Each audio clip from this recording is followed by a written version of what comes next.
providing resources and comfort to caregivers. This is Caregiver Crossing. Good morning. That's right. You are listening to Caregiver Crossing. I hope that you are having a wonderful Sunday morning. If this is your first time listening to the show, Caregiver Crossing is brought to you by Joy's House and presented in partnership with Cardon and Associates. Thanks for being here. This show was created for family caregivers and all of the people that love them. We're here every Sunday to discuss really all things caregiving. My name is Candace Hattabaugh, and I am joined by Terry Stacy. Hello, everybody. Welcome back, Terry Stacy. Welcome back, dear friend. Oh, it's just me. It's just you. Yeah, Just it's just you. me. I'm, oh my gosh. Is downtown beautiful? I don't know if you've had a chance to come downtown, but every year the Circle of Lights is just the most, no matter how many times I see it. I'm so lucky that I get to work in a building right on Monument Circle. Yeah. Because it's just looking out our windows at Monument Circle every day during the holidays. I just love it. I mean, it's just so, does something to you. And, anyway, I'm lucky to be in that building. I truly am. At 40 Monument Circle. Don't stop by. Don't stop by. I'm not always there. Did you go to the tree lighting this year? The tree lighting, I did not go to the tree lighting, but one of my favorite traditions has become, for the last probably 5 or 6 years, has been with IBEW 481. And they're the ones that actually hang the lights on Monument Circle. They're the keepers of the lights. And so for decades, this group, they volunteer their time. Candace, I should show you a picture of just how beautiful it is, because it's become such a tradition. Because those that volunteer, those workers, IBEW workers that hang the lights, they also bring their kids. So you've got grandfathers and uncles and their boys and their kids and grandkids, and they all hold just a little bit of the garland and the lights as they make their way around and weave it up Monument Circle to the very top. And I'll just give you, you know what, I don't know why nobody else can see this, but it's just a most beautiful picture of a dad, an IBEW worker in his hard hat. And then he's got his child, which is probably his son, which is probably, I don't know, 8 years old, if that, and looks just like Ron Howard. He looks like Opie. Cutest thing you've ever seen, with freckles and red hair. And he also is wearing a hard hat like his dad. That's and awesome. Holding that garland. But that's kind of become a tradition now for me to be able to be one of the reporters there and do live cut-ins on WIBC, one of our stations here. And that has become just, no matter the weather, I love being out there with them and watching them hang those lights that I've been seeing since I was a kid.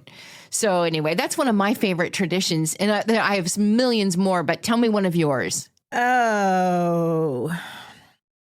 So this is just a fairly new tradition, is we do games and stuff and movie nights, Christmas Eve. Oh, just on Christmas Eve? Yeah, or do you kind of do that throughout the holiday time? Just on Christmas. Well, Doug is a huge Christmas movie. Yeah. You say it. Doug. You say it more fun than I do. I love him. He's especially the when best. she gets frustrated. Oh with it. yeah, keep him in your prayers. He's going through a lot right now. Yeah. I think he'll officially be retired. He's in the military, for all that don't know, and he's in the process of being medically retired.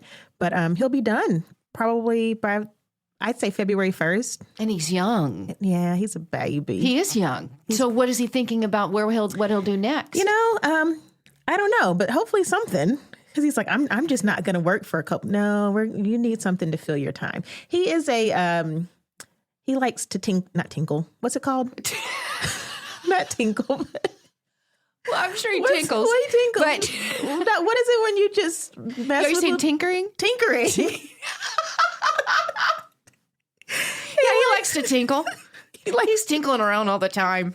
That Doug. No. He's a tinkler.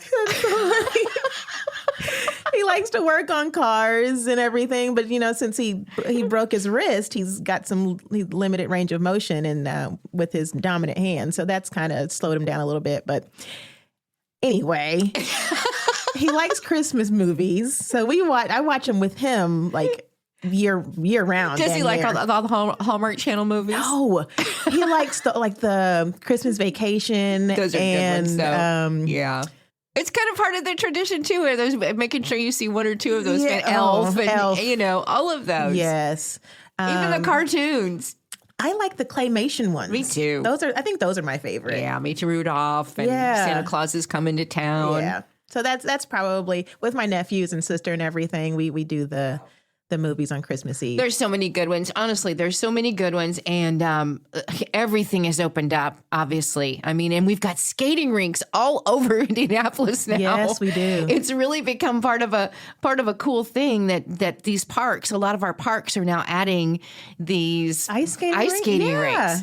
And so you can ice skate just about everywhere now, and that's awesome. But everything else, Winter Fair at the Children's Museum and Celebration Crossing at the State Museum. We just went a million to the things. Crinkle Market. Kindle Market? It's such a hard one. That is Chris Kindle Market. Yes. But I it was never so much say it fun. right. I mess it up every That's time. authentic stuff you're getting there. Yeah. I Real got German a food spicy brat the other night. Oh, I love them. They're Did you so have good. with German mustard of some sort? Yeah, I got the mustard. They were out of sauerkraut. I'm a brat and sauerkraut with mustard girl, and they were out. But it was a lot of fun. Which and Chris Kindle Market did you go to? Because now we have one at the Athenaeum downtown, and then we also have up in Carmel. I didn't know that. We went to the one in Carmel because we're in walking distance. We're just right by the Sun King there. So we popped down there. At your house? That's your house? It's close by that? Yeah. Yeah. What a great spot. Yeah, we love it. And that was when we sold our house last year. That was one of our bucket list items, just to be in a walkable area. Yeah. And we love it. So.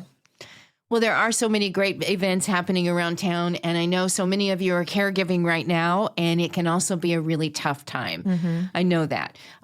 So we try to bring you some smiles here and there, but you're also going to learn a little bit. What have you got on the show today? We are going to, so next segment, we're going to talk about a couple who has retired to living on a cruise ship. I'm really excited to talk about that. And I love this topic. We're going to talk about it. I can't wait. Okay. Well, we're glad you're here with us, however long you can stay. Thank you all so much for joining us today. And again, we've got a great show ahead for you. Hope you can stick around. And anything. Oh, we should mention Tina is not here with us today. Yeah.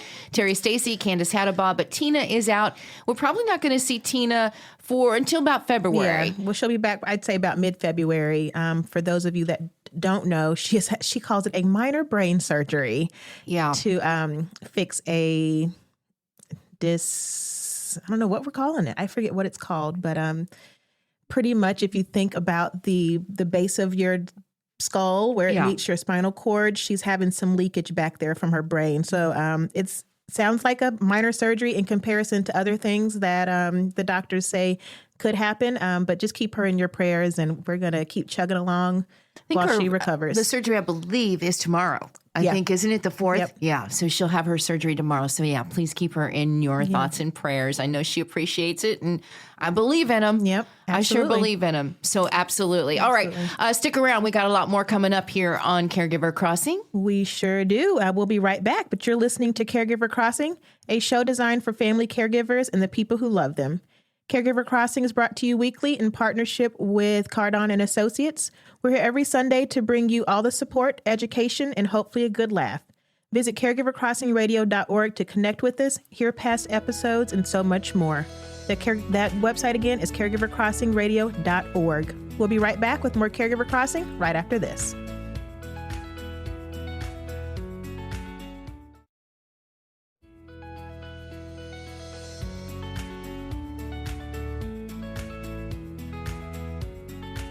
Good morning and welcome back to Caregiver Crossing.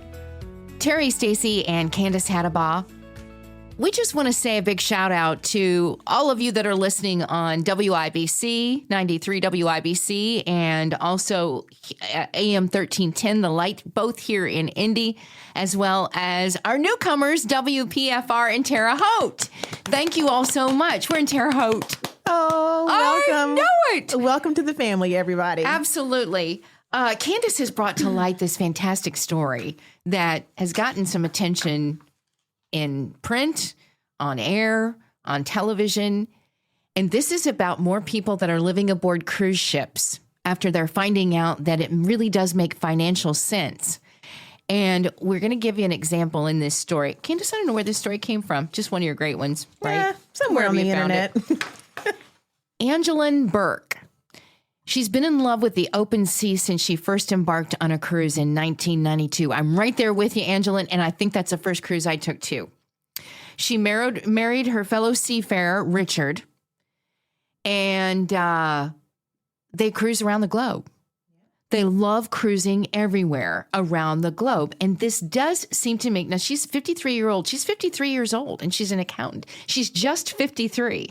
And she's already like retired and living on a. So financially, she's probably well off. And this says that they're doing all of this, traveling to different parts of the world without hopping on an airplane. So they're going on some long cruises. Yeah, they're going on some long cruises.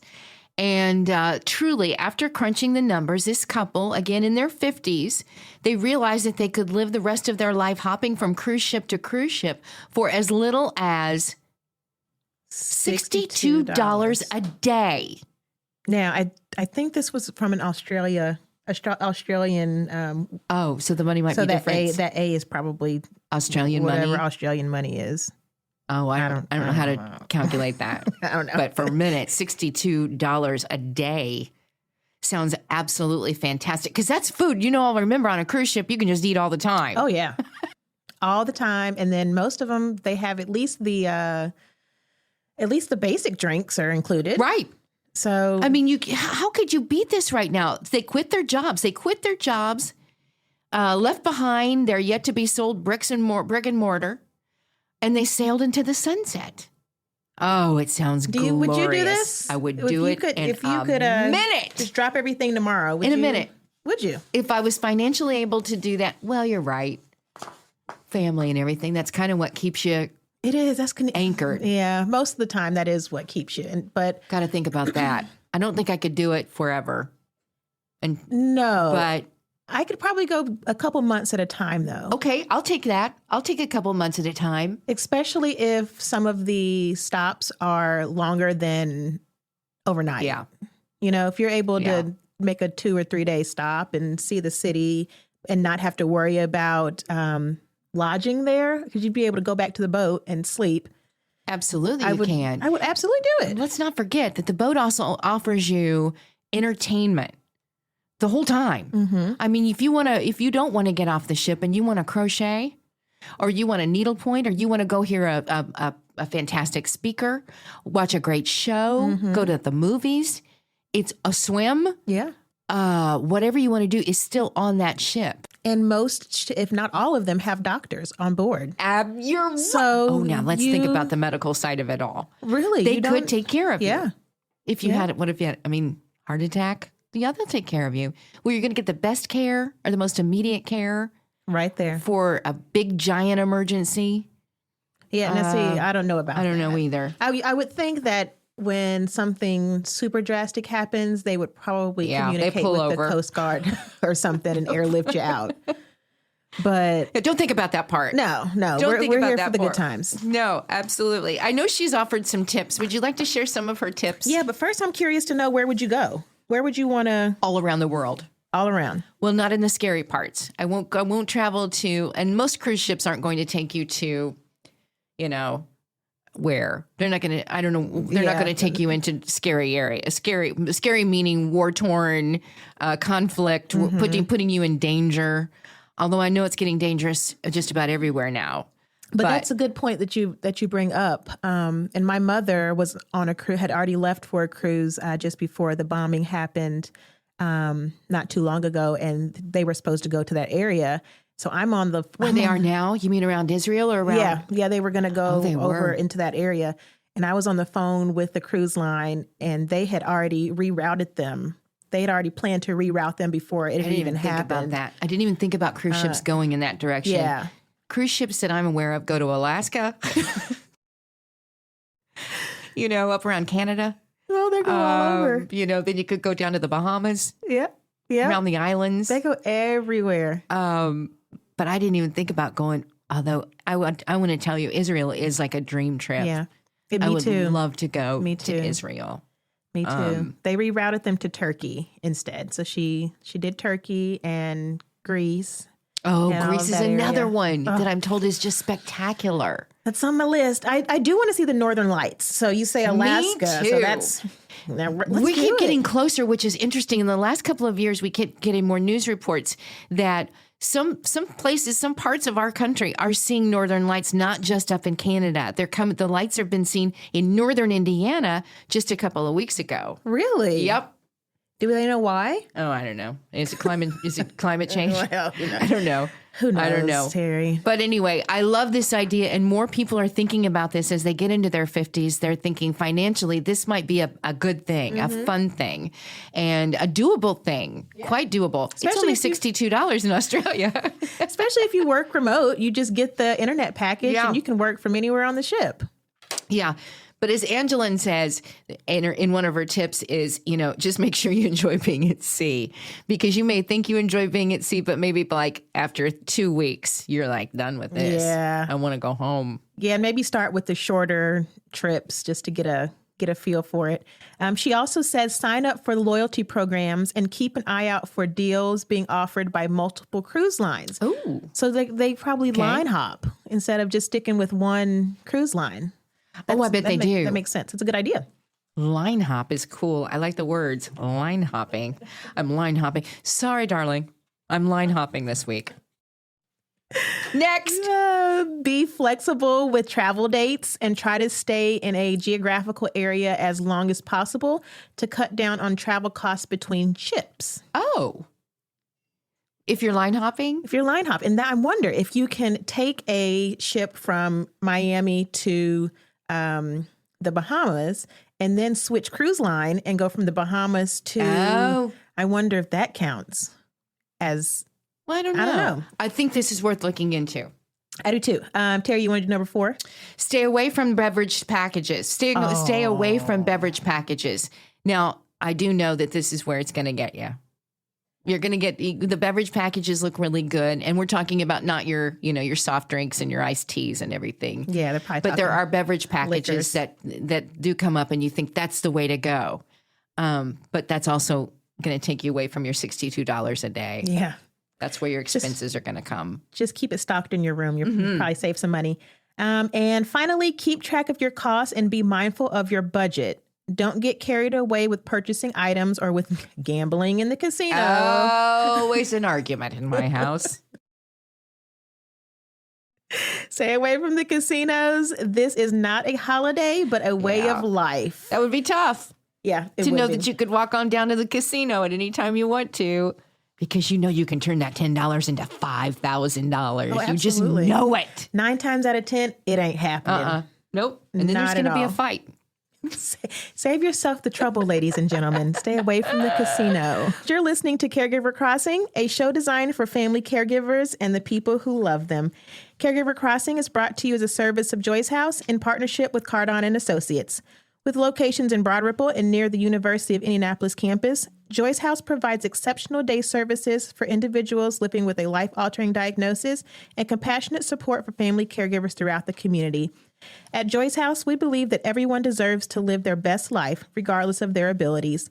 Learn more about our adult day and caregiver support services by calling us at 317-254-0828 or by visiting joycehouse.org today. That web address again is joycehouse.org. Stick around. We'll be right back with more Caregiver Crossing right after this.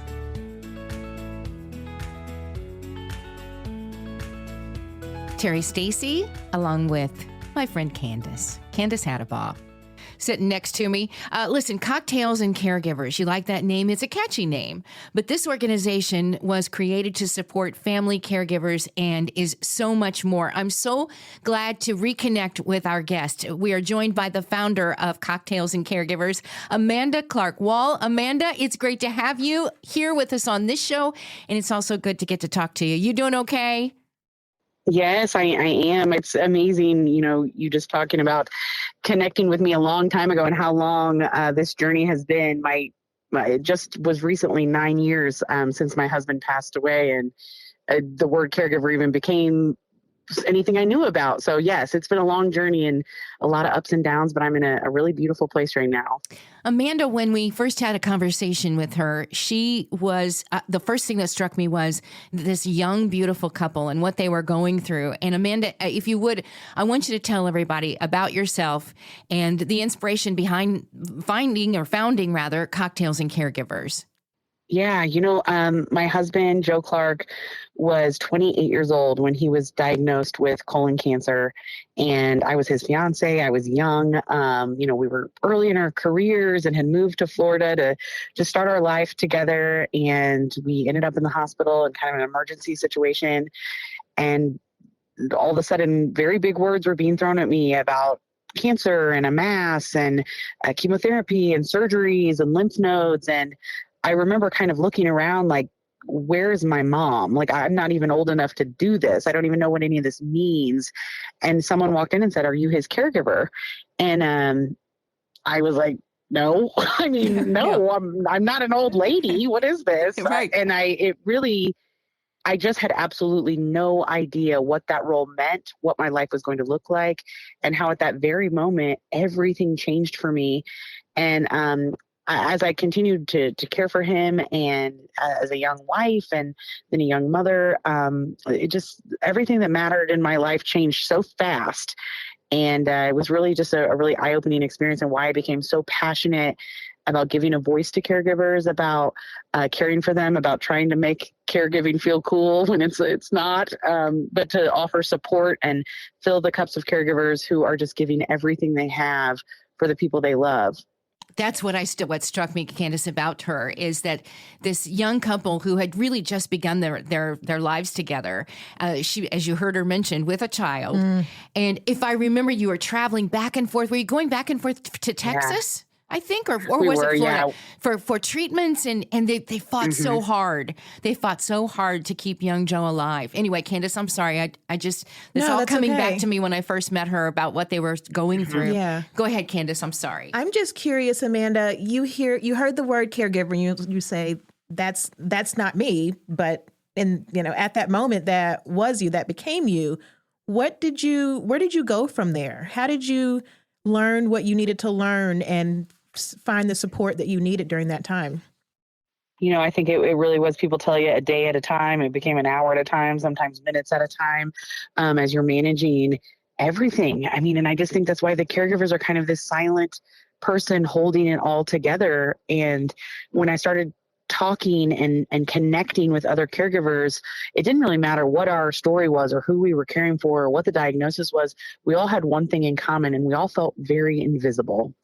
And for me, that was how I felt. I just felt so invisible as I was trying to do everything I could for my husband and his family and friends, and create memories and these beautiful experiences and get to appointments and choose the right treatment. And it just piled up around you.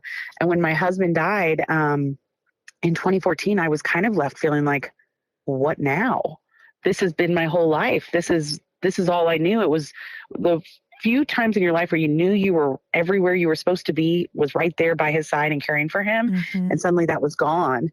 And so I just, I got to Google in the middle of the night, how do you start a nonprofit? And have been faking my way through it ever since, just knowing that when there's a need, we're going to get creative and find it. And now we've built this insane network of caregivers. And I hope we're constantly just helping people know ways they can be better friends, better family members, to support the caregivers who really don't get a lot of that love and attention that they need during a really delicate time in their lives. When you've connected with those, when you began that connection then, and you're finding other caregivers, did they look like you, or were they, your age, your youthfulness, did they look like you and that was a surprise, or was it primarily what our perception is, it's an older female?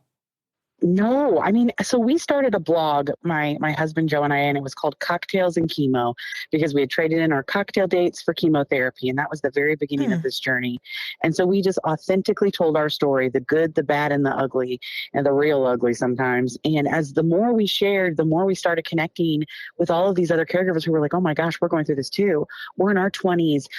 We have no life insurance.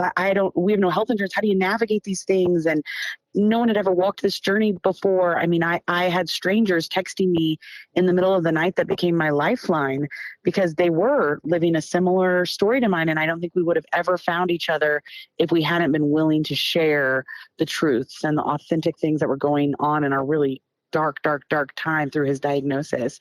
And so that little group grew. And if you go to our website and look around at some of the pictures, and our demographic really does skew younger because of that, because I think we have created a safe place for people, mothers, wives, husbands, brothers, friends, to say like, holy crap, this is so hard.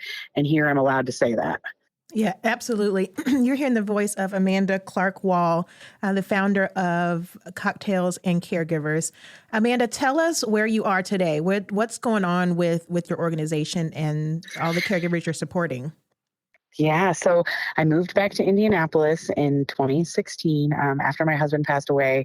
It was just a little too hard to care for my young daughter. Our daughter's name is Mira, short for Miracle, because we were lucky enough to have her in the midst of his treatments, and my husband lived until she was 11 months old. So it was a really beautiful thing. Wow.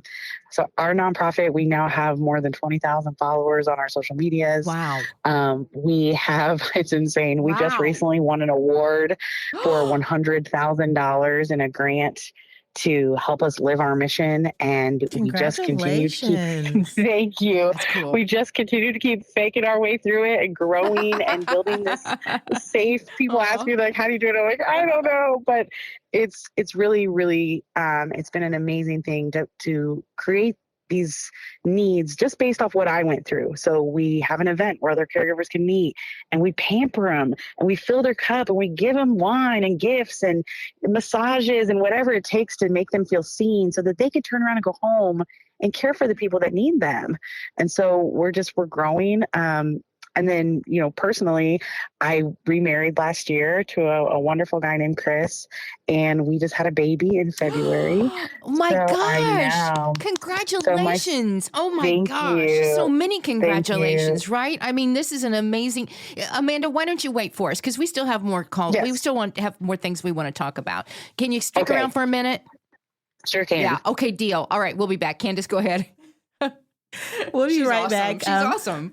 You're listening to Caregiver Crossing, a show designed for family caregivers and the people who love them. Caregiver Crossing is brought to you weekly by Joyce House in partnership with Cardon and Associates. We're here every Sunday to bring you support, education, and hopefully a good laugh. Visit caregivercrossingradio.org to connect with us, hear past episodes, learn more about caregiver support resources in the community, and much more. That website again is caregivercrossing.org. Don't go anywhere, but we'll be right back with more Caregiver Crossing shortly.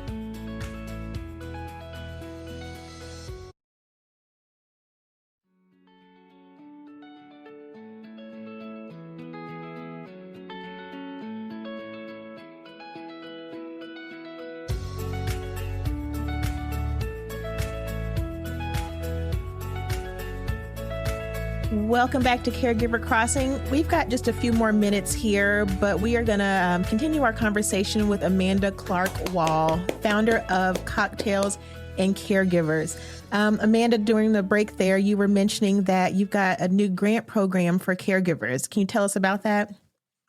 Yes, we're really excited about this. It's called Keeping Caregivers Close, and it really stemmed from my own journey of traveling back and forth with my husband between Orlando, Florida, and MD Anderson in Houston, Texas, back to Indianapolis, Chicago, anywhere we could get to for a hope of a trial, of an additional treatment, of second opinions, and the financial burden that this puts on families and caregivers especially is insane. And for us, it nearly broke us financially and mentally, all of that. So this grant program really stems from that. And I'm so excited and passionate that we are going to be able to offer grants to caregivers to fully pay for them to be in a hotel near the hospital, to pay for a rental car so they can get back and forth, to pay for their parking while they're there visiting their patient, whatever their need is, we are going to make it happen in these grants. And so it's a really unique grant opportunity, but we're going to be launching it in 2024. And I can't wait. I just can't wait to be able to tell them like, hey, we got you. We're going to make this happen. I think it's great. I mean, because it's Thank you. sometimes those of us that maybe haven't had to endure what you endured, to know about that, that's a whole nother part of it, right? Yeah. The expenses. Oh my gosh, gosh, yes. a whole nother part of it. And I know you were making that, you're doing everything. The things you're implementing are things you actually experienced. Is there more? Yes. What else do you want to do? I know, it's like we are recently just launching an opportunity for people to send cards to caregivers throughout the year. It's one thing where I hated that sometimes we'd send something or do something, and then I'd go like, where is that person? Like, do they know we still care about them? And so we're constantly gathering volunteers together to just write a quick card that says like, I see you, you got this, you're doing hard things and you're rocking it. So sometimes even that is enough. And I feel like, when someone who's struggling and someone who's a caregiver, as a friend or family member, you go, oh my God, how do I help? Do I drop off another Dorito casserole? Like, what do I do? And you can feel really helpless, so helpless. And I really want them to know, like, when you don't know what to do, Cocktails and Caregivers does. And we're going to give you the tools to do easy, quick things. Send a card, make a donation for a grant opportunity, nominate them for a care package. We send care packages out monthly. Our volunteers hustle to get these out. And I just hope that every caregiver that opens it has a quick moment to be like, oh my gosh, this is for me. Yeah. I matter in all this too. Yeah. Yeah. And that's really what we're all about. Oh my gosh. Tell us. Yeah, please, Candace. Tell us how we can volunteer. Tell us how we can nominate. Tell us how we can apply for the grant, all the things. So it's cocktailsandcaregivers.org. I make all the edits myself on there. So sometimes it's a mess, but just shoot me a line. We've got a group of volunteers that will answer every email. And if you say you've got a group of people together that want to help, like, we're going to put you to work. If you got a little extra cash in your pocket, we're going to put that to work. And our goal is just to constantly, if there's a need, we're going to get creative and find a way to make it happen for caregivers that are really, a lot of times, don't have anywhere else to turn. And that's why I'm so thankful for you guys for having this constant conversation about caregivers and offering that support, because when you're in that role, you do feel like you're the only one. Mm-hmm. It's very, very lonely and very, very isolating. And if we can just bridge that gap a little bit to allow that grace to say, like, this is hard, we were making huge progress since when I was there 10 years ago. I'll tell you, it's my generation. It's been so hard. It is hard to ask. I don't know why, but it is hard to ask for help or to even tell anybody what you're doing, whether that's your job or whatever. But I'm hoping that your generation and younger, because caregivers are getting younger, will have that within them. They've inspired by you to say it's okay to ask for help. This younger generation, because my generation is not very good at it.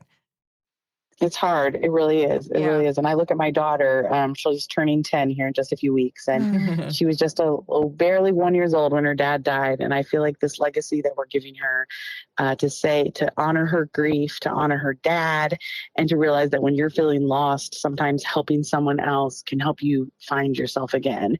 And so I think that there's some beautiful messages in all of this, and just finding ways to help someone else. Me too. Yeah, Me too. I love that. Absolutely. I mean, I don't know if we asked this, but is it just caregivers that are caring for someone going through chemo and cancer, or is it any caregiver? No. And I love that you asked that. So our name used to be Cocktails and Chemo, and we recently did a rebrand so that our name is now Cocktails and Caregivers for that very reason, because we were getting connected with caregivers who maybe their child had a disability or they had ALS, a lot of different kinds of caregivers, but they really didn't have anywhere to turn. And I thought, we're not turning them away just because they don't connect with the word chemo. So we support any family caregiver, any unpaid family caregiver who's caring for anyone who is suffering a long-term illness, a severe diagnosis, a disability, and we find a way to make them fit and connect them with others who are going through something similar. All right, one more time, the website where people can find you. Yep, cocktailsandcaregivers.org. There's a place you can drop me a line directly, and I promise I'll get back to you there as well, and we'll put you to work. Amanda Clark-Wahl, founder of Cocktails and Caregivers, such a special lady. We're so glad to talk to you today. Thank you. Thanks, Come back guys. and see us. And as we close the show, we want to remind our listeners that they can connect with Tina McIntosh for more information and resources to help you through your journey of caregiving. Tina at joycehouse.org. You can certainly call 317-250 254-0828. Candace? Being a caregiver can be both rewarding and challenging, and we're here to help. So whether you need someone to talk to, resources to navigate your journey, or just a compassionate ear, we're here for you. That number again is 317-254-0828. I also want to say thank you to everyone that donated to Joy's House on Giving Tuesday this past week. For those of you that don't know, Joy's House is a nonprofit organization that supports individuals living with a life-altering diagnosis, but also their family caregivers. That is why we are here on Caregiver Crossing each and every week. So thank you for your continued support. Thank you for your kind words, and thank you for listening. And before we go, we want to make sure that we thank our sponsors, Cardon and Associates, with 20 communities owned, operated, or managed in the Midwest, and more than 40 years of senior living experience. Cardon and Associates provides residents with the best senior living options and personalized service. That's it for us this week on Caregiver Crossing. Until next time, take good care of each other.